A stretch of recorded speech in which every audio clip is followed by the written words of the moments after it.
continuing this kind of haphazard marathon content day. Where's the haphazard coming from? What's that? Where's the haphazard coming from? Haphazard? I don't know. Every once in a while, I'd like to use the word haphazard, even though it doesn't apply. I kind of like that word, haphazard. I like that. I can't believe you missed your biggest opportunity of the day. We have a player pitching who I talked about, who I'm pitching in one of my big ones, named Battenfield. How the hell do you get the name Battenfield as a pitcher in baseball? That's really funny. That's the 4,800 guy, and he's cruising right now against the Yanks. He's batting in the field. Okay, I like that. No, it's crazy. He's cruising along. No, he's pitching though. He's off to a great start. Excellent. Anyway, we can talk about some golf. I'm excited to get back into the golf. It's always a little bit Masters hangover, some shots. And it was shocking to me, Sheets, in the Masters, how few 6 of 6s there were, given the fact that literally basically out of, 75 or 78 players that could actually make the cut and 50 with ties. And somehow everybody had the chalk missed. Corey Connors, Rory McIlroy, the 2 highest owned players, missed the cut. Just because to show you golf's a wild game. We're going to get into it and go tier by tier and pull up sheets of screen and talk about everything. But it was just a wild situation with the Masters. And I had some hope. I had some chances, but I'm ready to get back after it this week. Another really good field. And I think we have, the same thing where we have the 2 clear best golfers at the top. Do we want to pay for them or not? We're going to have some conversations. We got Joanne in chat. She always pops in for the golf, so that's always nice to see. Anyway, what are your overall thoughts on this course, or anything you want to add before we get into it? Well, I'd like to add that I had 49 out of 150 lineups at 6 for 6 and lost money. So plenty of ways to skin a cat. But that's what happens when you full fade the guys that came random 1-2 in the tournament. So I guess so. That's the way it goes. So you mentioned the key term, which is being thrown around this week, and that would be Masters hangover, right? You mentioned it with respect to your Slate thing, but the people are going to be talking. I imagine, I haven't even looked at any content, but I imagine people are going to be talking about that, where someone like Rahm. Is he prone to have a Masters hangover? Is anybody that kind of made a ceiling performance or even was competing on Sunday, naturally going to have a down performance? And the good thing is there were really only like 2 or 3 golfers that were competing on Sunday. You know the truth. Although pretty amazing by Mickelson to put up that number. Well, that guy's not even human. I mean, I don't even know what that is. Yeah. I mean, but yeah, so my overall view on the slate, by the way, and I just put my sheets up, whatever, and we're gonna change. I'm gonna make some changes, and then we'll do a live build when we do our live sweat later tonight. I think it's a really difficult GPP slate. I usually find, just from looking at my sheets, like several kind of standout. Through DFS MLB projections have been updated. They should be available on Sabres in a few minutes. And this slate, I'm not really finding them. It's gonna require a little bit of massaging to get my builds the way I want them. But we should just gotta go slate, tier by tier, and do our thing. Well, for those of you that are watching this the first time, we're gonna go through tier by tier. Saying who our favorite guys are, and then at the end we're going to do a little contest where we pick who we think is going to win, who we think is going to get top 5 from 10K, under 10K, who's going to get top 10 from under 9K, under top 20 for under 8K, make the cut under 7K, and then miss the cut over 9K, and give you kind of an idea of who we like. So why don't we start? Am I sharing my screen? I think I am. I know. So already. Yeah. Hashtag haphazard. I mean, it's just one of those. I actually wouldn't say it's haphazard. I think we're going full out. It's a lot of stuff going on. Yep. So I think that we could talk. Let's go. We could use 10K and up as the top tier. We don't need to. We don't need to only do the 11Ks.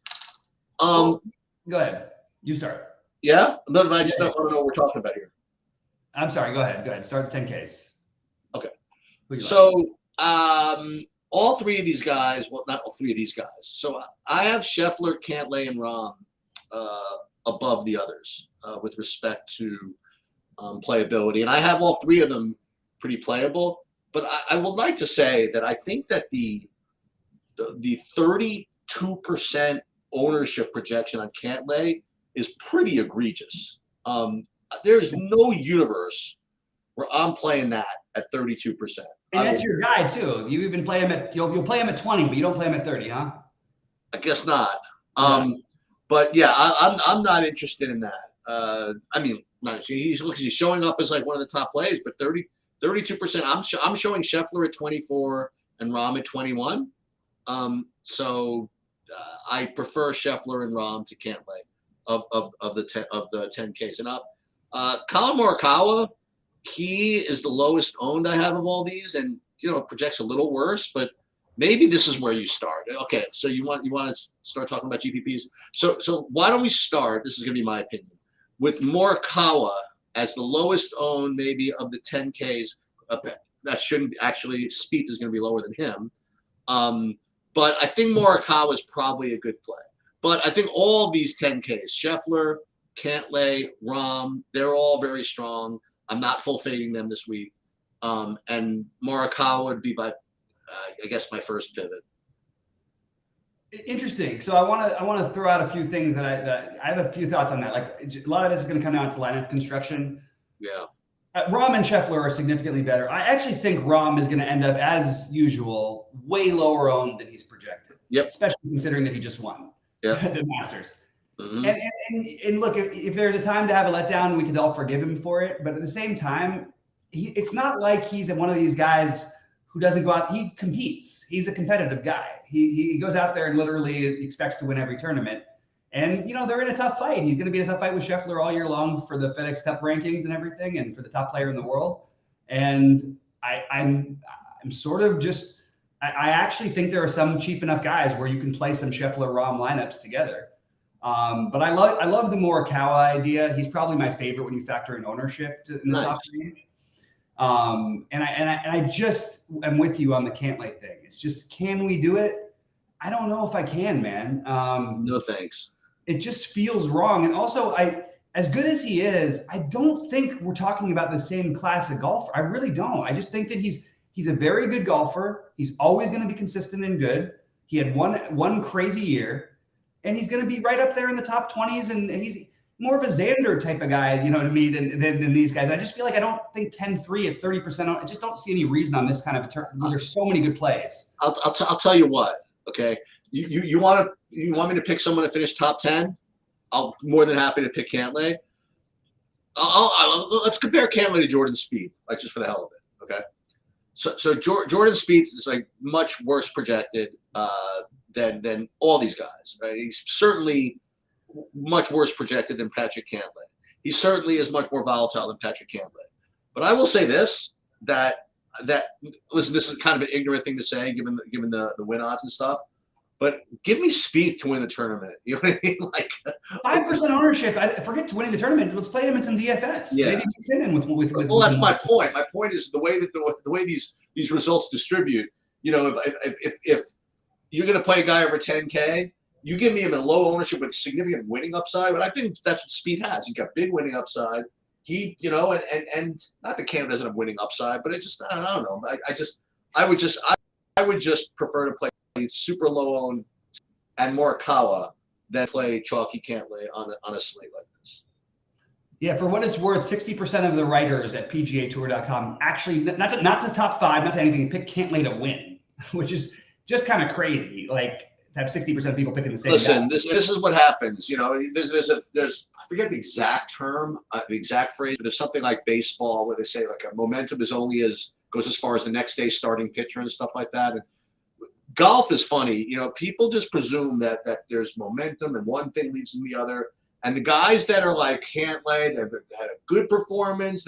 People create this narrative that okay, the next one he's going to just smash. You know what I mean? He's ready to go. And the other guy like that is like someone like, not that maybe I'll play him anyway, but like Cameron Young. Like Cameron Young is like another guy. It's like way too cutesy. Like he's doing well. It's just about time for him to get. It doesn't really work that way. You're gonna. This is golf. I mean, the ball. You're 1 millimeter off. It goes into the water. Right. So it's not exactly. He's that Cantlay, bunch of top 5, bunch of top 6s. So now he's ready to win. He can get in top 6s and 7s for the rest of the year. Right. I don't think he will necessarily because I think he's actually awesome. But like, why is he twice the ownership of Sam Burns, who's 900 cheaper? Why is that happening? You know what I mean? It doesn't make enough sense to me to where you want to play. So getting into the 9K range because of that, I could argue completely starting in the 9K range. I could argue with completely fading the 9K range, to be honest with you. The guys who I think make the most sense, and there's no ownership difference really that's large enough. Hovland will probably be the lowest owned. Fine. I think that Homa maybe a little lower owned. Give me Homa and Schauffele and Xander as my 2 favorites in this range. And then I actually think Cam Young is my 3rd favorite. And as always, I will say the most overdrafted guy in golf who doesn't, maybe it's because he doesn't kill your lineups a lot of times, so he ends up on winning lineups. But as I point out every week, basically, I feel like Tony Finau, it's getting kind of ridiculous when you see him with the ownership that he gets and people picking him to win tournaments all the time. It just doesn't happen enough. You know what I mean? I understand the talent's there, but all these guys are freaking talented. We're a young superstar era of golf. So give me Xander, give me Homa, and I'm totally fine with Finau, Young, and Hovland, but right now I'm prioritizing the other ones. And I like guys in the 8Ks better than I like guys in the 9Ks for what it's worth. I'll tell you for what it's worth, I don't see Finau being that highly owned this week. Maybe people are finally catching getting it. You know what I mean? Every week it's like he's the trendy pick to break out and win a big tournament. And then he's played well here and he's done this. And he just always ends up, okay, end up in the 20s. Okay, great. That's cool. But I would like these other guys at, I think, slightly lower ownership. You think, Homa's definitely going to be lower owned than he is. Yeah, absolutely. I have as the highest owned in this group as Hovland. Interesting. Yeah. I would have thought Hovland would have been the lowest owned. Yeah, I don't know. It's what I have, but I have So I guess I like Schauffele probably the best of the 9Ks and Homa. Those are probably my 2 favorites. And we're factoring in both chances of winning and ownership as far as this show is concerned, right? So I like Schauffele and actually, if I'm gonna, kids say keep it real. I do think Finau is a good play if it's only 14%. Drifts up to 20, then it's just a little bit different. Yeah. So I'm gonna write in for the purposes of this. I'm gonna write in Schauffele, Finau, and Homa.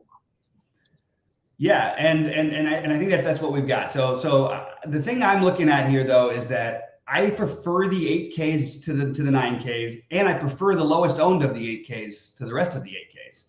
So let's hear it. So Justin Thomas, I think, is a really sneaky. I think he has a reasonable chance to win this tournament. I know you've seen some bad rounds. He really had one bad wind round. You know what I mean? On day 2 of the Masters, he got the bad draw and just it didn't go his way. He was right. Even what was he 3 under before that happened? He ended up shooting 7 over on the back 9 with the crazy wind, the crazy weather. And I just believe that 8,900. It can't not be profitable to play Justin Thomas 8,900 going forward. I think he's a better golfer than basically everybody above him in the 9Ks. And I don't care enough about recent trends and perception to where I'm not going to own him more. So he's definitely going to be a priority for me. Sam Burns, there is absolutely no reason in the world you could tell me that Sam Burns isn't back. We were playing him at 7,800 at 2% a few weeks ago. People liked him for the Masters. Then he had up and down on the weekend. He had the 6 over and then never really got back to it. But he actually played well for the most part at the Masters. I think Sam Burns is a terrific play, and he's going to be very low owned because everyone's going to play Sung Jae. I sort of like the idea of pairing at least 2 of the 8Ks in my big buy-in build. And Justin Thomas and Sam Burns feel like the first 2 for me. Sung Jae is the chalky one that I'm going to have some of. Matt Fitzpatrick is the chalky one I'm going to have some of. But I really like Tom Kim also. I have every player in this range I have interest in. And of course, without a doubt, I'm going to play Fleetwood anyway. And Thigala, who I think is playing the best golf of his life down at 8K, not to mention Lowry and Hatton, who sort of are the same type of player. I just love the 8Ks here. So maybe my strategy will be to sort of skip the 9Ks for the most part and overload the 8Ks. Yeah. So The whatchamacallit, the Sam Burns thing is interesting. Because people don't treat him kind of the same as some of these other guys, but he's really good. Just won a tournament. Yeah, he did, didn't he? Yeah, 2 weeks ago. Yeah, but for me in the 8Ks, I have, really the three guys, the guys that you mentioned here. So it's going to be Fitzpatrick, Hatton, Thomas. I don't know if you mentioned Shane Lowry, but I'm gonna unfortunately go back to Tom Kim. I don't think it's unfortunate. I think it's the right thing to do. Yeah, 10-12%. So I like that. So I like your Sam Burns call, and I like Tom Kim. Those would be my two kind of like GPP plays. Can I get you to play any Fleetwood at all? What's the real knock on him? He's actually right the next guy. Yeah, right. So we'll say Fleetwood, Burns, Kim would be the GPP plays.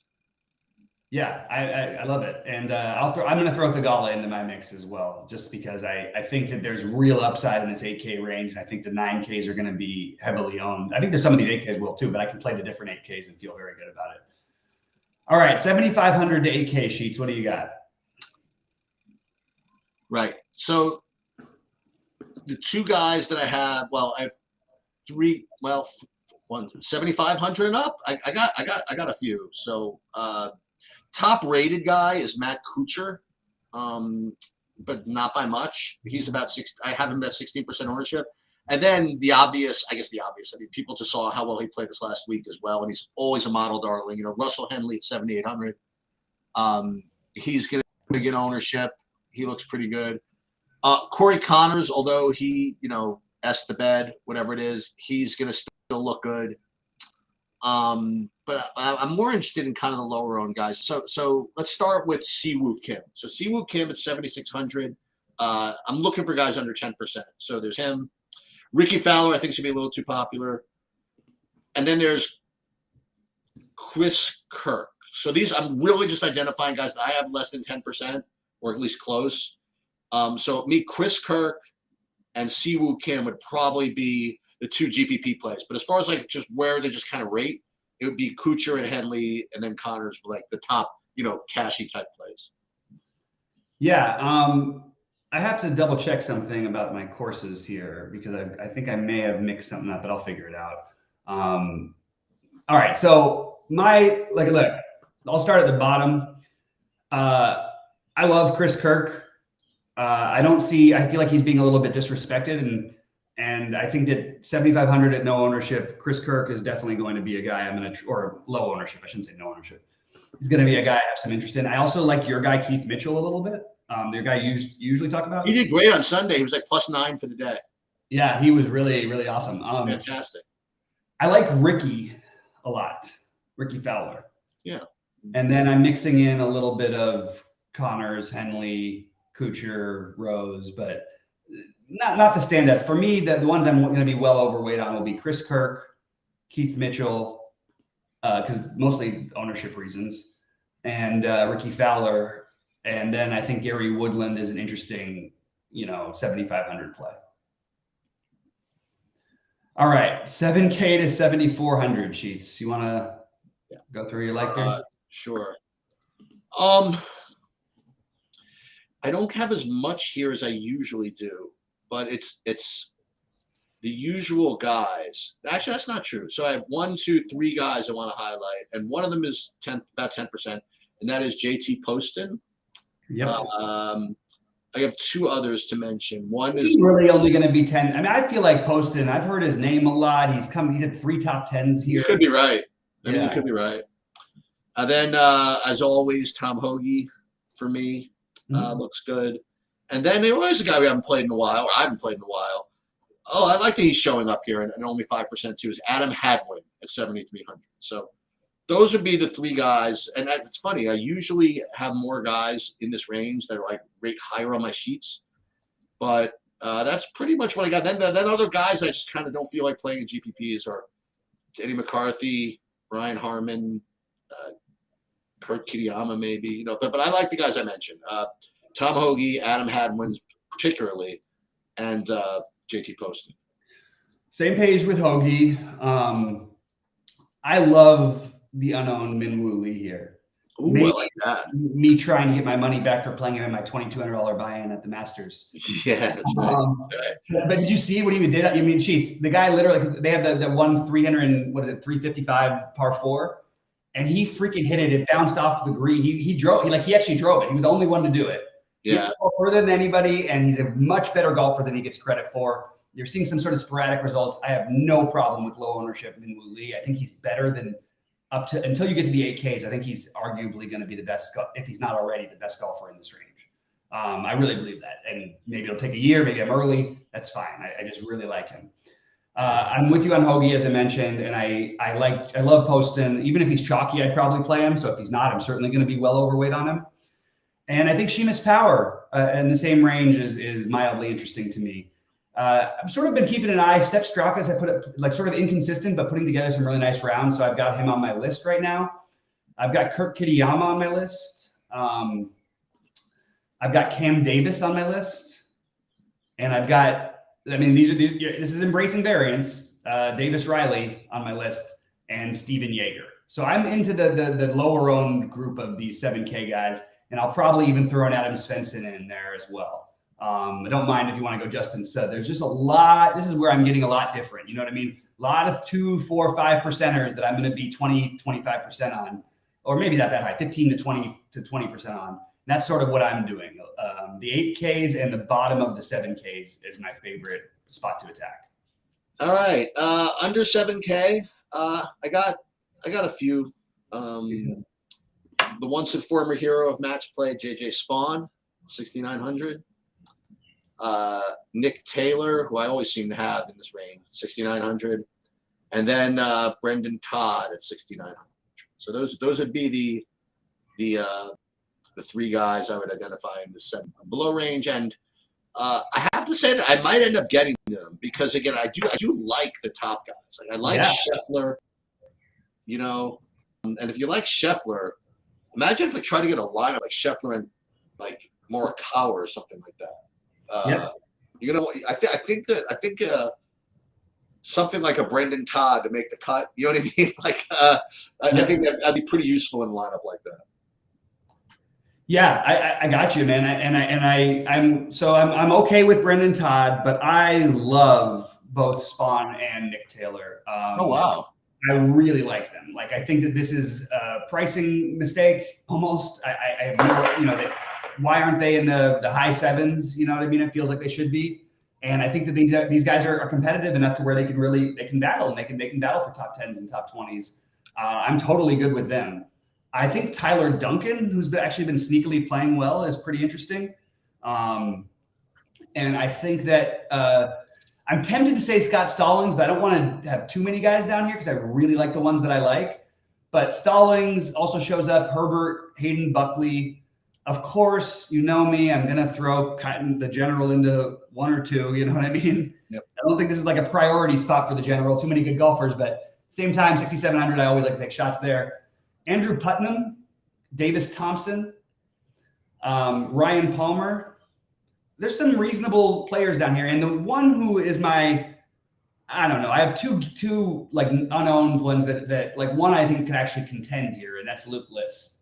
I know he's looked off and up and down, but I like List and Streelman a little bit. So I'm into a lot of these lower guys. Anything from 7,500 down, I'm sort of like into.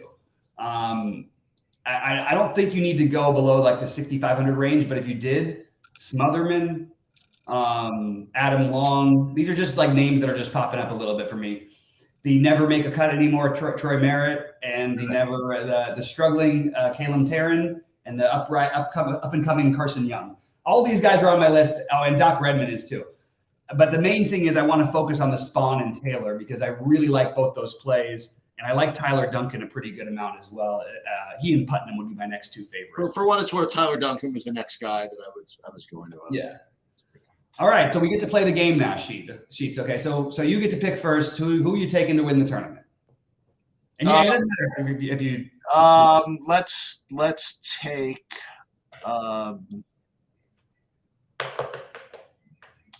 flip a coin between these two guys. Let's go. It's time. How about Colin Morikawa? I like it. I like it very much, and I think you can do exactly what you did. And I'm going to be chalky again. I did say Scheffler last week, who played the worst golf of his life and finished 10th somehow. Amazing, right? He's so good, and he shows up. He never doesn't show up. I'm going to take Scotty Scheffler as a chalky pick.